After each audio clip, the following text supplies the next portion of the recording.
शादी एक ऐसे परिवार में हुई थी जहाँ पर बहुत सारे लोग रहते थे, लेकिन कोई भी किसी के फेवर में बोलने के लिए तैयार नहीं रहता था। हर किसी को बस अपनी ही पड़ी रहती थी। हर कोई अपने काम से काम रखता था। हर कोई अपने आप से मतलब रखता था। मेरे ससुराल में मेरे सास ससुर भी थे। मेरी सास मुझे मेरी माँ की तरह प्यारी थी, क्योंकि मेरी माँ तो इस दुनिया को छोड़कर चली गई थी। इसलिए मुझे मेरी सास में अपनी माँ नज़र आती थी और मैं उनके साथ इसी तरह से बिहेव करती थी। लेकिन एक दिन मेरी सास के साथ मेरे ससुर ने कुछ ऐसा किया जिसे देखकर मेरे रोंगटे खड़े हो गए, क्योंकि मेरे ससुर मेरी सास के साथ मेरे पिताजी को इस दुनिया से गए हुए काफ़ी साल हो गए थे। मैं 7 भाइयों की इकलौती बहन थी और अभी तक मेरे किसी भाई की शादी नहीं हुई थी, क्योंकि मैं सबसे बड़ी थी और मेरे सारे भाई मुझसे छोटे थे। मैं अपने माता पिता की सबसे बड़ी और पहली औलाद थी। मेरे पिता ने हमेशा अपने काम को ही अहमियत दी थी। उन्होंने कभी मुझे अहमियत नहीं दी थी। मैं तो बस अपने घर में काम काज में ही घिरकर रह गई थी, क्योंकि मेरे सारे भाई काम पर जाते थे और मेरे सबसे छोटे 2 भाई वो घर में ही रहते थे। मुझे इतने बहुत सारे लोगों का खाना बनाना पड़ता था। इधर मेरी उम्र बहुत ज़्यादा हो गई थी और मेरे पिता को मेरी शादी का बिल्कुल भी ख्याल नहीं था। और जब वो मुझसे 1 साल छोटे मेरे भाई की शादी करना चाहते थे, तो मेरे पिता के सारे रिश्तेदार उनको कहते थे कि पहले बेटी पर ध्यान दो और उसकी शादी करो। तो मेरे पिता उनसे यही कहते थे कि मेरे पास बेटी की शादी करने के लिए दहेज नहीं है। बहू का क्या है, बहू तो फ्री में भी आ जाएगी और अपने साथ दहेज भी लेकर आएगी। मैं इस बात से बहुत ज़्यादा परेशान रहने लगी थी।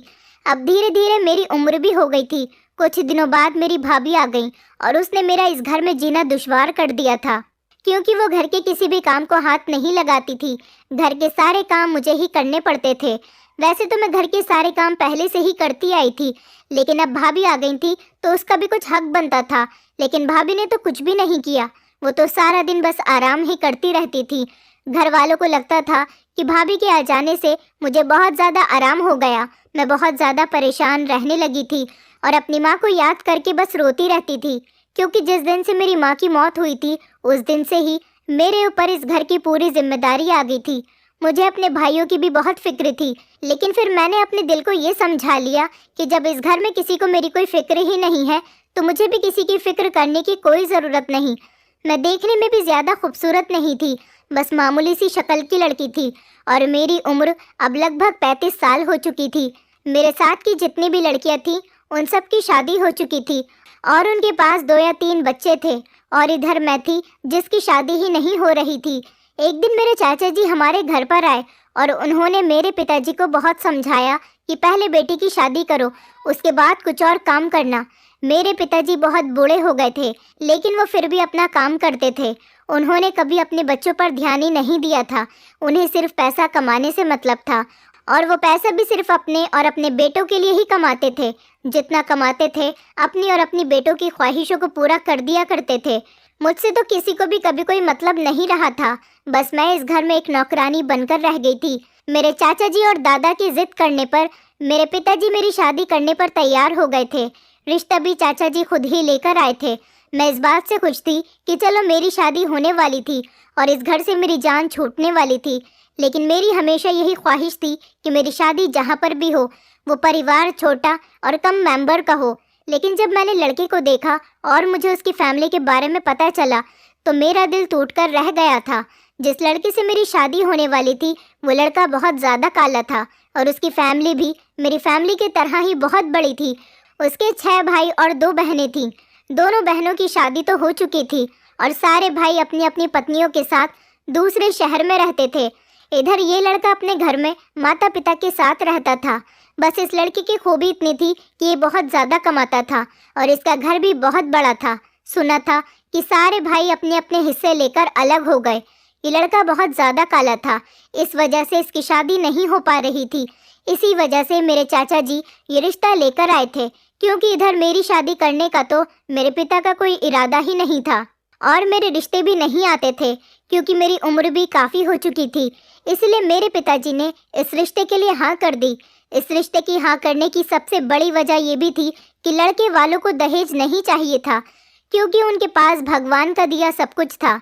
लड़के की माँ ने आकर मुझे सोने की अंगूठी पहना दी थी। मैं खुश थी कि चलो मेरी शादी तो होने जा रही है और फिर एक ऐसे परिवार में होने जा रही है जहाँ पर मेरा पति बहुत ज़्यादा अमीर है। शक्ल सूरत से क्या होता है, इंसान की कमाई अच्छी होनी चाहिए। और फिर मुझे तो कोई ऐसा पति चाहिए था जो मेरी इज्जत करे और मुझे प्यार दे। इसी भरोसे के साथ मेरी शादी मेरे पिता ने उस लड़के के साथ कर दी थी। मेरी ससुराल हमारे घर से बहुत दूर थी। मेरे भाइयों या मेरे पिता किसी ने भी लड़के के घर जाकर उसके घर को नहीं देखा था। वो लोग तो बस फॉर्मेलिटी पूरी करने के लिए ही मुझे विदा कर रहे थे। लेकिन मुझे अपने चाचा जी पर बहुत भरोसा था, क्योंकि वही मेरा ये रिश्ता लेकर आए थे। पर अफसोस की बात यह है कि मेरा ये भरोसा उनके लिए गलत साबित हुआ था। जब मैं विदा होकर अपनी ससुराल आई तो मैंने देखा कि मेरे पति का घर तो बहुत बड़ा था और मेरे पति का रंग भी बहुत काला था। पर फैमिली के जितने भी मेंबर्स थे वो अलग घर में नहीं रहते थे, बल्कि एक ही घर में रहते थे। शादी के कुछ दिनों तक तो मुझे लगा कि वो लोग मेहमान हैं और शादी करने के बाद चले जाएंगे, लेकिन वो जितने भी लोग थे उसी घर में रहते थे और उनमें से कोई भी अपने घर जाने का नाम नहीं ले रहा था। मेरे पति के अलावा उनके 6 भाई थे और उनकी 6 पत्नियां थीं। उन पति पत्नी के बच्चे भी बहुत सारे थे। मेरे पति के साथ तो मेरे शुरू के दिन बहुत अच्छे गुजरे थे, लेकिन कुछ दिनों बाद ही मेरा पति काम के सिलसिले में शहर से बाहर चला गया था। इधर मेरा ख्याल मेरी सास रखती थी। मेरी सास बहुत अच्छी औरत थी।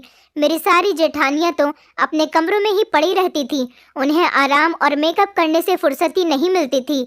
मुझे सिर्फ 2-3 दिन ही आराम करने का मौका मिला होगा। उसके बाद से ही मैंने इस घर की सारी जिम्मेदारी संभाल ली थी। वैसे तो यहाँ पर नौकर भी लगे हुए थे। वो सारे नौकर ईमानदारी से काम करते थे, लेकिन मुझे इतने बड़े घर में होते हुए इन नौकरों पर भरोसा नहीं था। इसलिए मेरी ड्यूटी होती थी कि मैं उन पर नज़र रखती थी। मेरी सास मेरी इस जिम्मेदारी से बहुत खुश हुई थी। इतने ज़्यादा लोग होते हुए भी इस घर में सन्नाटा था। हमेशा बहुत ज़्यादा खामोशी रहती थी। सारे लोग अपने अपने कमरों से बाहर ही नहीं निकलते थे। मेरा पति जब से शहर गया था, मुझे अपने कमरे में अकेले ही सोना पड़ता था। मेरे पति की आदत बहुत अच्छी थी। शादी की पहली रात से ही उसने मेरे साथ अपना बिहेवियर बहुत अच्छा रखा था। मुझे खुशी हुई थी कि चलो यहाँ मेरा पति तो बहुत अच्छा है, क्योंकि उनका रंग बहुत ज़्यादा काला होने की वजह से उनकी काफ़ी टाइम बाद शादी के लिए लड़की मिली थी। जब मैं अपने कमरे में सोने के लिए जाती और मैं अकेली होती तो रात बीच में मुझे ऐसा लगता जैसे किसी के चीखने चिल्लाने की आवाज़ आ रही है। मुझे लगता था कि जैसे इस घर में भूत है, क्योंकि मुझे किसी के पैरों की चलने की आवाज़ भी आती थी। सारा दिन तो इस घर में सब लोग कमरे के अंदर ही बंद रहते थे।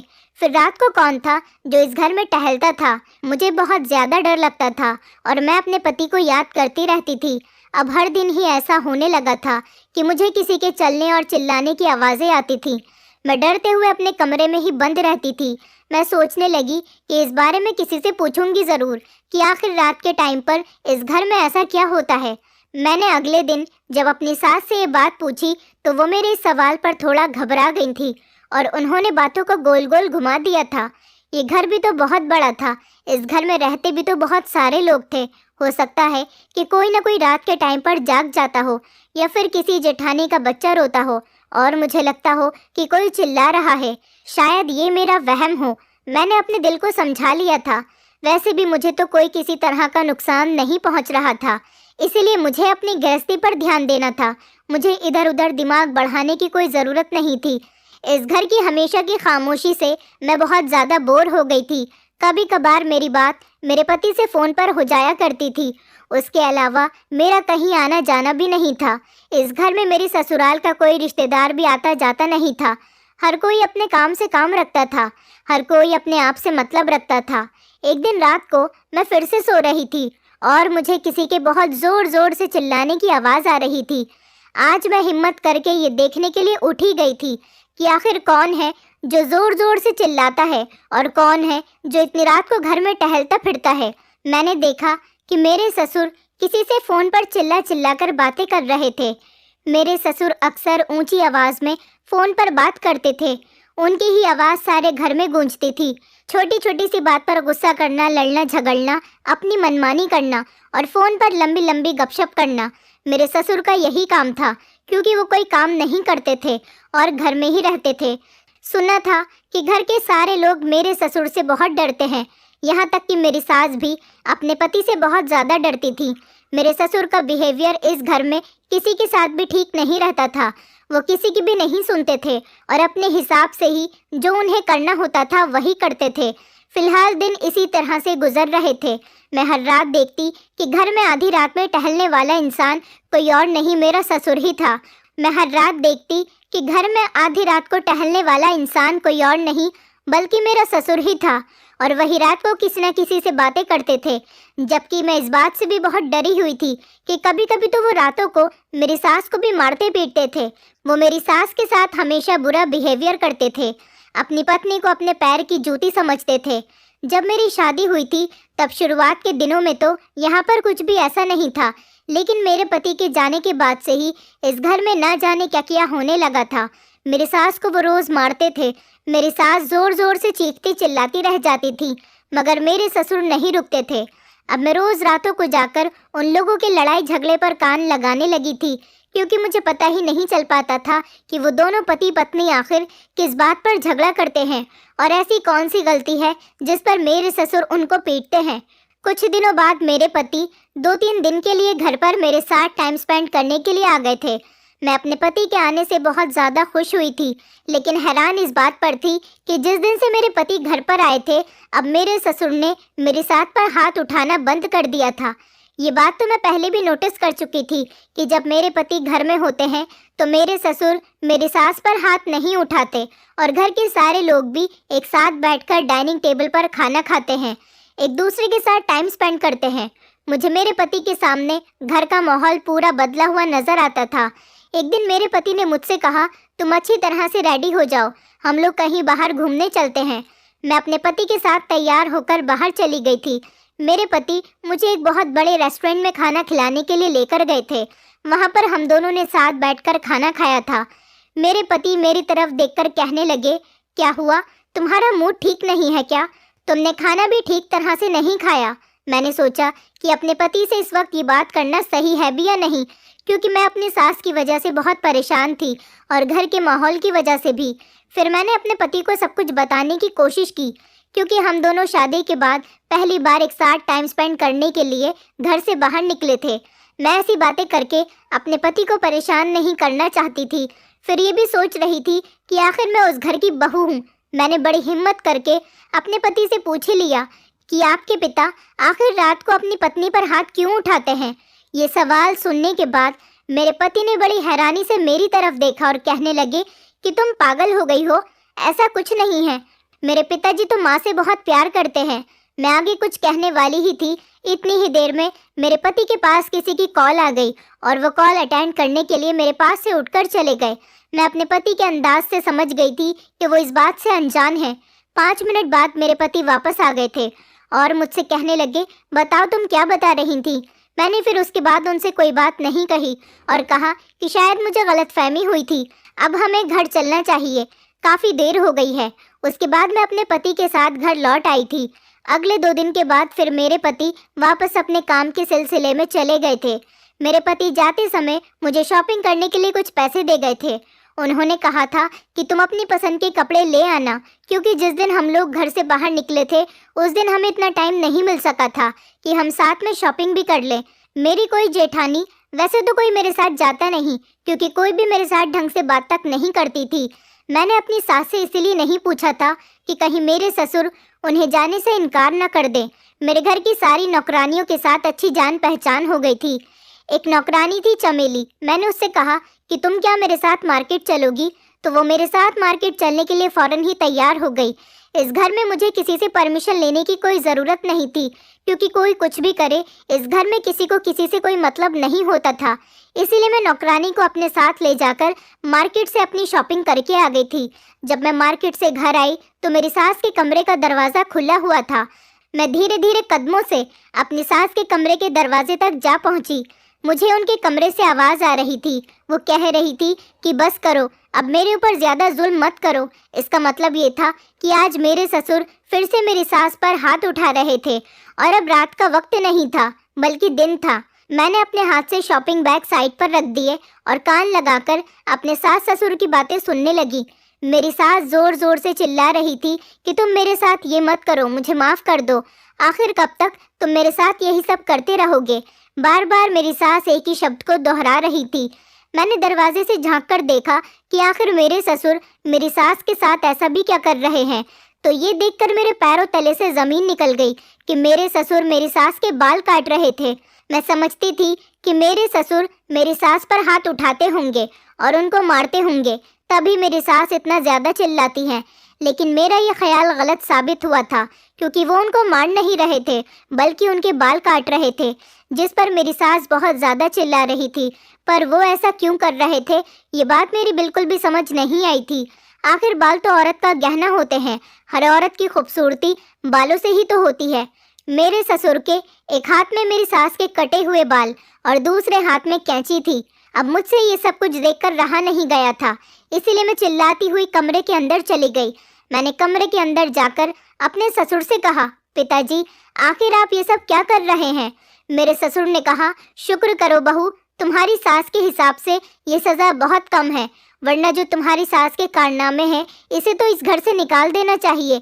ये कहते हुए मेरे ससुर कमरे से बाहर निकल गए थे। मैंने अपनी सास को जाकर जल्दी से गले लगा लिया, क्योंकि वो बेचारी बहुत ज़्यादा रो रही थी।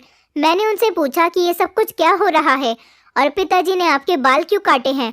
मेरी सास कहने लगी, ऐसा तो वो हर रोज़ करते हैं, पहले तो वो मुझे मारते हैं और उसके बाद मेरे बाल काटते हैं। मैंने कहा, पर मुझे लगता है कि वो खाली आपके बाल काटते हैं, आपको मारते नहीं हैं। मेरी सास कहने लगी, ये आदमी बहुत जालिम है, कभी भी कुछ भी कर सकता है। मेरी सास कहने लगी, बहू, मैंने कुछ नहीं किया, तुम अभी इस घर के बारे में कुछ नहीं जानती हो, इसलिए तुम ये बात नहीं समझ सकती। मैं बेकसूर हूँ, बेगुनाह हूँ। मैंने उनसे पूछा कि आखिर कोई बात तो होगी जो ये आपके साथ ऐसा करते हैं। मेरी सास ने कहा, बहू, इस घर में सबको अपनी फिक्र है, इसलिए कोई किसी के मामले में नहीं बोलता, क्योंकि इस घर के सारे लोग मेरे छोटे बेटे की कमाई खाते हैं। तुम इस घर के लोगों से बचकर रहना, और ख़ासकर अपने ससुर से, वो बहुत ख़तरनाक आदमी है। कभी भी कोई भी बात अपने पति से मत कहना, वरना वो मुझे जान से मार देंगे। मेरी सास ने मुझे ज़बरदस्ती कमरे से बाहर भेज दिया और कहने लगी कि आइंदा कभी भी हम दोनों के झगड़े के बीच तुम मत आना, वरना तुम्हारे साथ अच्छा नहीं होगा और तुम्हें कुछ भी जानने की ज़रूरत नहीं है, तुम अपने कमरे में जाओ। मैं खामोशी से उनके कमरे से बाहर आ गई थी। मेरे ससुर मेरी सास के साथ अच्छा नहीं कर रहे थे। मेरी सास एक अच्छी औरत थी और मैं इस तरह से उन पर जुल्म होते हुए नहीं देख सकती थी। मैं अपने कमरे की तरफ जा रही थी, तभी मुझे सीढ़ियों पर मेरे ससुर मिल गए।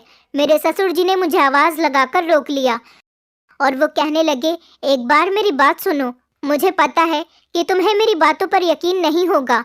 मैं अपने ससुर की बात को समझ नहीं पाई थी। वो मेरे पास आए, उन्होंने मुझसे कहा कि मुझे पता है तुम बहुत समझदार लड़की हो, बिल्कुल मेरे बेटे की तरह। मेरा बेटा भी बहुत समझदार है। मैंने अपने ससुर जी से कहा, लेकिन आप माँ जी के साथ बहुत गलत कर रहे हो। मेरे ससुर कहने लगे, रुको, मैं अभी तुम्हें सारी कहानी समझाता हूँ, ताकि तुम्हें मुझ पर यकीन आ सके और ये भी पता चल जाए कि इस घर में क्या हो रहा है। ये कहकर मेरे ससुर ने अपनी जेब से अपना मोबाइल निकाला और उसमें कुछ करने लगे। फिर उन्होंने मोबाइल के अंदर कुछ फ़ोटोज़ लगाकर मोबाइल मेरी तरफ बढ़ाते हुए कहा कि ये देख लो, मुझे उम्मीद है कि आज के बाद तुम कभी मुझे गलत नहीं समझोगी। मेरे ससुर कहने लगे, मैं कोई बुरा इंसान नहीं हूँ, लेकिन जब कोई मर्द अपनी पत्नी से बेवफाई देखेगा तो फिर वो अपनी पत्नी पर किसी न किसी तरह से तो रोक लगाएगा ही। फ़ोटोज़ देखने के बाद तो मेरे पैरों तले से ज़मीन निकल गई थी। मुझे अपनी आंखों पर विश्वास नहीं हो रहा था। अभी मैं फ़ोटोज़ देख ही रही थी कि अचानक सीढ़ियों पर मेरी सास आ गई और उन्होंने मेरे हाथ से मोबाइल छीनकर अपने पास रख लिया और मेरा हाथ पकड़कर मुझे खींचने लगी। कहने लगी, तुम अभी तक अपने कमरे में नहीं गई हो। मैं अपनी सास से कुछ कहती, तभी वो बोल पड़ी और कहने लगी, तुम कुछ नहीं जानती और ना ही कुछ समझती हो, चलो अपने कमरे में जाओ और दोबारा हम दोनों के बीच पड़ने की कोई ज़रूरत नहीं। मैंने झटके से अपनी सास से अपना हाथ छुड़वाया। वो आंखें फाड़कर मेरी तरफ देख रही थी। मैंने बड़ी गौर से अपनी सास की तरफ देखा था। रात के टाइम पर फिर वही चीखने चिल्लाने की आवाज़ें आ रही थी। मेरी सास के बाल बहुत लंबे लंबे थे। मेरे ससुर उनके बाल काट काट कर उनको आधा गंजा तो कर ही चुके थे।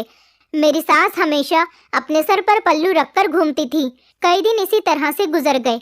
मेरे पति जब घर आते तो इस घर का माहौल बहुत अच्छा होता और जब वो घर से चले जाते तो फिर से बिगड़ जाता। मैं अपने पति को ये सब कुछ बताने की कोशिश करना चाहती थी, पर मेरी सास ने मुझसे सख्ती से मना कर दिया था और कहा था कि तुमने अपने पति को कुछ भी बताया तो तुम्हारे लिए अच्छा नहीं होगा। मैं तुम्हें इस घर से बाहर निकलवा दूंगी। मुझे अब बहुत ज़्यादा टेंशन रहने लगी थी। मेरी समझ नहीं आ रहा था कि आखिर इस घर में हो क्या रहा है। टेंशन और चीखों की आवाज़ों से मैं सो नहीं पाती थी। सारी रात मुझे जागते जागते गुजर जाती थी। मेरी सास मेरे पति की माँ थी और मुझे बहुत प्यारी थी, क्योंकि उन्होंने कभी भी मेरे साथ सास होने जैसा सलूक नहीं किया था। इन्हीं सब बातों की वजह से मैंने अपने दिल को बहुत टटोला, लेकिन मुझे कहीं भी ऐसा महसूस नहीं हुआ था कि मेरी सास ऐसी हो सकती है। फिर अगला दिन निकला और मैं हैरान रह गई। मेरे ससुर मेरी सास के और मेरे साथ बहुत ज़्यादा अच्छा बिहेवियर कर रहे थे। मुझे लगा कि शायद मेरे ससुर को एहसास हो गया है कि औरत पर हाथ उठाना नहीं चाहिए। मैंने उन दोनों में बहुत ज़्यादा प्यार देखा था। मैं बहुत खुश हुई थी कि चलो अच्छा हुआ, आपस में प्यार मोहब्बत होना बहुत ज़रूरी है। और अब काफ़ी दिनों से मेरे ससुर मेरी सास के साथ कुछ भी गलत नहीं कर रहे थे। अब मैं बेफिक्र हो गई थी और मेरे दिमाग से अब ये टेंशन भी निकलने लगी थी। दिन अच्छे गुजर रहे थे। एक दिन रात के लगभग 9 बज रहे थे। मैं अपने कमरे में बैठी हुई टीवी देख रही थी। मैंने देखा कि मेरे ससुर मेरे कमरे में आए। जल्दी से मैंने उनको देखकर अपने सर पर पल्लू रख लिया था। मैंने उनसे कहा, पिताजी आपका यहाँ पर आना कैसे हुआ? तो उन्होंने कहा, बहू मैं तुम्हारे लिए अपने हाथ से बनी हुई चाय लेकर आया हूँ। तुम्हारी सास और तुम्हारे पति को भी मेरे हाथ की चाय बहुत पसंद है। मैंने सोचा कि जब से बहू घर में आई है उसके साथ यहाँ ढंग से कोई बात भी नहीं करता, इसलिए मैं तुम्हारे लिए चाय बनाकर लाया हूँ। चाय पियो और बताओ कि मेरे हाथ की चाय कैसी है। मेरे ससुर का मूड बहुत ही अच्छा था। मैं हैरत से अपने ससुर की तरफ देख रही थी। न जाने इतने दिनों से मेरे ससुर को क्या हो गया था। वो तो मेरी सास के साथ साथ मुझ पर भी मेहरबान हो रहे थे। मैंने चाय का कप उनके हाथ से लिया और उनसे कहा कि शुक्रिया पिताजी। मैंने अपने ससुर से कहा, अभी चाय थोड़ी गर्म है, मैं इतनी गर्म चाय नहीं पीती, जब ठंडी हो जाएगी तो पी लूँगी। मेरे ससुर ने कहा, नहीं बहू मेरे सामने पियो, मैं तुम्हारे मुंह से अपनी तारीफ सुनना चाहता हूँ। मैंने कहा, पिताजी अभी ही मैंने 2-3 ग्लास पानी पी लिया था, इसलिए मेरा पेट थोड़ा फूल रहा है। थोड़ी देर बाद आप आएंगे तो आपको मेरा चाय का कप खाली मिलेगा और मैं आपकी तारीफ अभी ही किए देती हूँ, चाय अच्छी हो या ना हो। आप मेरे पिता समान हैं और भला कोई भी बेटी अपने पिता की दी हुई चीज़ की बुराई नहीं करती, हमेशा तारीफ ही करती है। मेरे ससुर मुस्कुराए और कहने लगे, अच्छा तो ये बात है। उन्होंने मेरे सर पर हाथ रखा और कहने लगे, जीती रहो, मैं चलता हूँ, चाय ज़रूर पी लेना। मैंने हाँ में सिर हिला दिया। मैं उठी और मैं चाय का कप लिया और बाथरूम में जाकर चाय को फेंक दिया और कप वापस लाकर टेबल पर रख दिया, क्योंकि मेरा चाय पीने का बिल्कुल भी मन नहीं कर रहा था। रात के टाइम पर अगर मैं चाय पी लेती तो मुझे खाना डाइजेस्ट नहीं होता, बहुत ज़्यादा प्रॉब्लम हो जाती। अब ये बात तो मैं अपने ससुर से नहीं कह सकती थी, लेकिन मुझे खुशी थी कि मेरे ससुर के अंदर अब काफ़ी ज़्यादा बदलाव आ चुका था। काफ़ी टाइम से मेरे ससुर आधी रात के टाइम पर मेरी सास पर भी कोई अत्याचार नहीं करते थे, बल्कि वो तो उन पर अत्याचार करना ही भूल चुके थे। मुझे बहुत रात हो गई थी टीवी देखते हुए, इसलिए मैंने टीवी ऑफ किया और अपने पति से चैटिंग पर बातें करने लगी। इस टाइम पर वो भी अपने रूम में आराम कर रहे होते थे, लेकिन इस टाइम पर मुझे महसूस हुआ जैसे किसी की परछाई मेरे कमरे की तरफ आ रही है। मैं बहुत डर गई थी। मैंने जल्दी से अपना मोबाइल बंद किया और आंखें बंद करके लेट गई।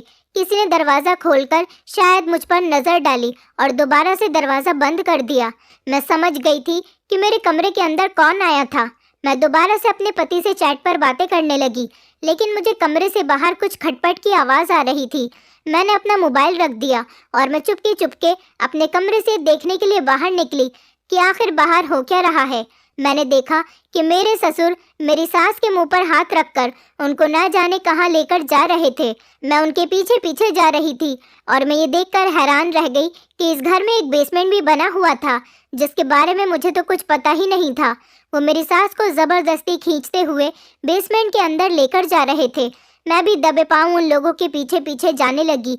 मेरे ससुर बेसमेंट के अंदर मेरी सास को लेकर चले गए, लेकिन उन्होंने बेसमेंट की सीढ़ियों का दरवाज़ा खुला छोड़ दिया था, इसलिए मैं भी उस बेसमेंट के अंदर खामोशी से चली गई। मैंने देखा कि बेसमेंट के अंदर एक छोटा सा कमरा बना हुआ था। मेरी सास को कमरे के अंदर मेरे ससुर लेकर जा चुके थे। मैं वहीं पर ठहरकर उनकी बातें सुनने लगी।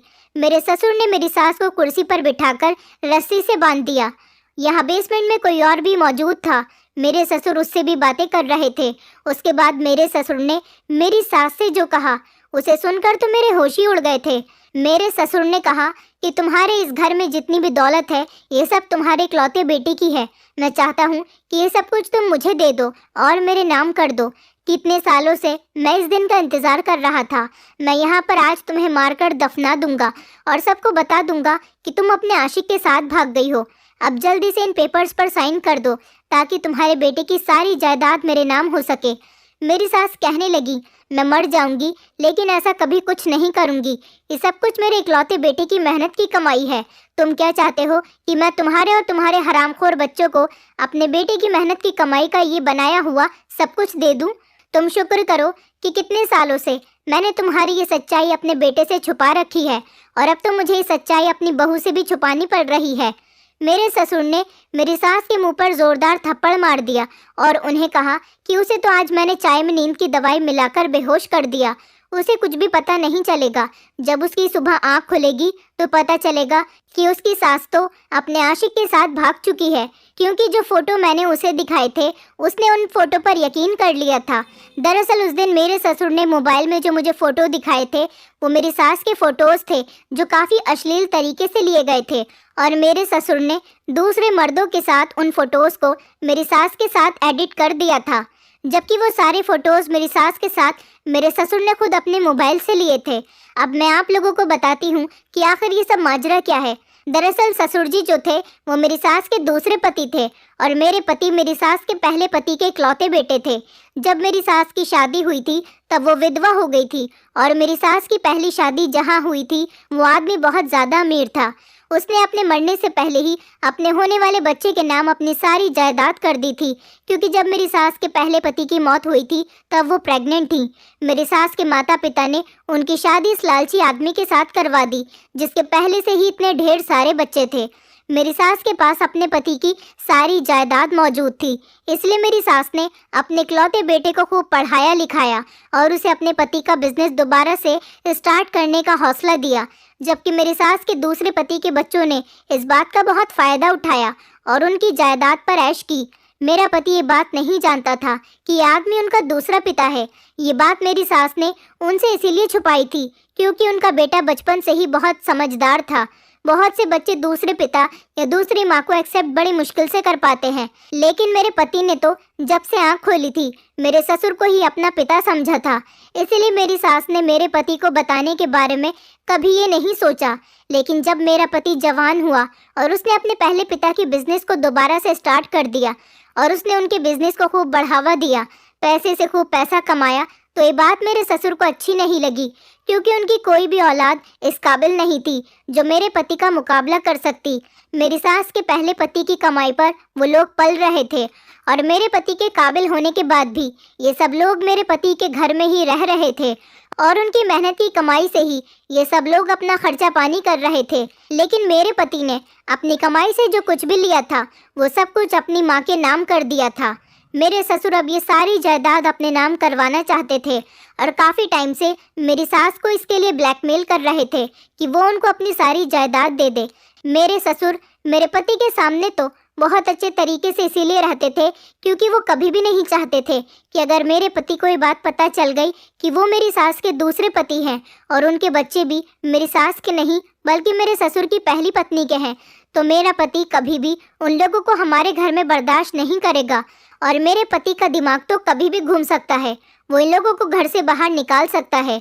अब मेरे ससुर मेरी सास से पेपर पर साइन करवाने के बाद मेरी सास को मार देना चाहते थे और उनके मरने के बाद सबको ये बताते कि मेरी सास का अफेयर किसी और के साथ चल रहा था, वो अपने आशिक के साथ भाग गई। मेरे साथ बूढ़ी ज़रूर हो गई थी लेकिन वो बहुत खूबसूरत थी, उन्हें देखकर कहीं से भी नहीं लगता था कि वो बूढ़ी हैं। कमरे के अंदर जो दो लोग मौजूद थे वो मेरे ससुर के दो बड़े बेटे थे जो कि मेरे पति की इस दौलत को हथियाना चाहते थे। मेरे ससुर मेरी सास के बाल इसीलिए काटते थे क्योंकि बाल औरत का गहना होते हैं। उन्हें लगता था कि वो अपनी पत्नी के बाल काट देंगे और उन पर रोज़ मारपीट करेंगे तो वो डर कर उनके नाम ये जायदाद कर देंगी, लेकिन ऐसा कुछ भी नहीं था। सलाम है मेरी सास की बर्दाश्त को, जो इतने सालों से वो इस सब कुछ को बर्दाश्त कर रही थी, और उन्होंने अपने बेटे की जायदाद किसी ऐसे आदमी के हवाले नहीं की थी जो उनकी और उनके बेटे की ज़िंदगी ख़राब कर देता। मैं अपनी सास पर अब ज़्यादा जुल्म होते हुए नहीं देख सकती थी, इसलिए मैंने एक काम किया था। जब मैं अपने कमरे में लेटी हुई अपने पति से चैट कर रही थी, मैं समझ गई थी कि रूम में मेरे ससुर आए हैं। मैंने अपने पति को मैसेज से पूरी बात बता दी थी। मैंने सोच लिया था कि मेरे पति को यकीन आए या ना आए, क्योंकि मुझे गड़बड़ का एहसास तो तभी हो गया था जब मेरे ससुर का बिहेवियर बदलने लगा था, और वो मेरे कमरे में आज पहली बार मेरे लिए चाय बनाकर लाए थे। मेरे पति ने जब मैसेज पढ़े तो उनका रिप्लाई किया था कि मैं अपने दोस्त को भेज रहा हूँ, तुम उसकी मदद ले लेना, बाकी मैं यहाँ से घर आने के लिए निकल रहा हूँ। अगर ये सब कुछ सच हुआ तो मैं अपने पिता और उनके सारे बच्चों का हाथ पकड़कर घर से निकाल दूंगा, और अगर ये बात गलत हुई तो मैं तुम्हें इस घर से निकाल दूंगा और तुम्हें डिवोर्स दे दूंगा। मैंने अपने पति से कहा था कि तुम अपने दोस्त को भेज देना, मुझे सब कुछ मंजूर है। मैं बेसमेंट की सीढ़ियों से चढ़ती हुई दरवाजे पर आई तो मैंने देखा कि मेरे पति के एक दोस्त आ गए थे। मेरे पति के दोस्त होने के साथ साथ वो पुलिस ऑफिसर भी थे, क्योंकि मैंने अपने पति को ये बताया था कि आपके पिता रोज़ रात को आपकी माँ को मारते हैं और उनके बाल काटते हैं। अगर आपको यकीन नहीं आता तो आप आकर यहाँ पर देख सकते हो, और मुझे लग रहा है कि आज भी वो यही सब कुछ करने वाले हैं, क्योंकि वो ये चेक करने आए हैं कि मैं सो गई हूँ या नहीं। मैं रात को सोई नहीं हूँ और उन पर नज़र रखती हूँ, इसलिए शायद अब वो मुझसे सावधान हो गए। मैं अपने पति के दोस्त को नीचे बेसमेंट में ले गई थी। उन्होंने जब अपनी आंखों से ये सब देखा कि मेरे ससुर और उनके बेटे मेरी सास को साइन करवाने के लिए मार रहे हैं और फोर्स कर रहे हैं, तो उन्होंने मेरे ससुर और उनके दोनों बेटों को अरेस्ट कर लिया। वो उन तीनों को पुलिस स्टेशन ले गए। जब सुबह हुई तो मेरे पति भी घर आ चुके थे, क्योंकि उनके दोस्त ने मेरे पति को फ़ोन करके सारी बात बता दी थी। मेरे पति के सामने सारी सच्चाई खुलकर आ गई थी, इसलिए उन्होंने अपने पिता पर और उनके सारे बेटों पर केस कर दिया। मेरी सास ने भी कोर्ट में गवाही दी थी, इसलिए फैसला हमारे हक में ही हुआ था। मेरे जेठ और जेठानियाँ जो हमारे घर में रहते थे, वो सब लोग हमारे घर से चले गए थे। अब इस बड़े से घर में हम लोग अकेले रहते हैं और बहुत खुशी खुशी रहते हैं। मेरे पति ने फैसला कर लिया कि वो कभी इस घर से नहीं जाएगा। अब वो हमारे साथ ही रहते हैं और इसी शहर में रहकर अपना काम करते हैं। कभी कभी कुछ लोग दौलत के लिए इतने गिर जाते हैं कि अपने रिश्तों की अहमियत करना भी भूल जाते हैं। मैं आप लोगों से रिक्वेस्ट करना चाहती हूँ कि अपने रिश्तों की कदर करना सीखिए। रिश्ते जो आज हमारे साथ हैं, अगर हम उनके साथ कुछ भी गलत करेंगे तो उनके दिल में गलतफहमी आ जाएगी। उसके बाद कोई भी हमें पलटकर कभी नहीं देखेगा। इसलिए अच्छे इंसान की परख करना सीखे। जो अच्छा है उसके साथ अच्छा सलूक करिए, और जो बुरा है उसकी बुराई को ख़त्म करने की कोशिश कीजिए। मेरे ससुर ने तो मेरी सास से बहुत माफ़ी मांगी थी, पर शायद वो माफ़ी के काबिल नहीं थे, क्योंकि वो बहुत बड़ी गलती करने जा रहे थे। वो मेरी सास को जान से मारने जा रहे थे। अगर मैं मौके पर उन लोगों को नहीं देखती तो शायद ये राज मेरी सास के साथ इस घर में ही दफन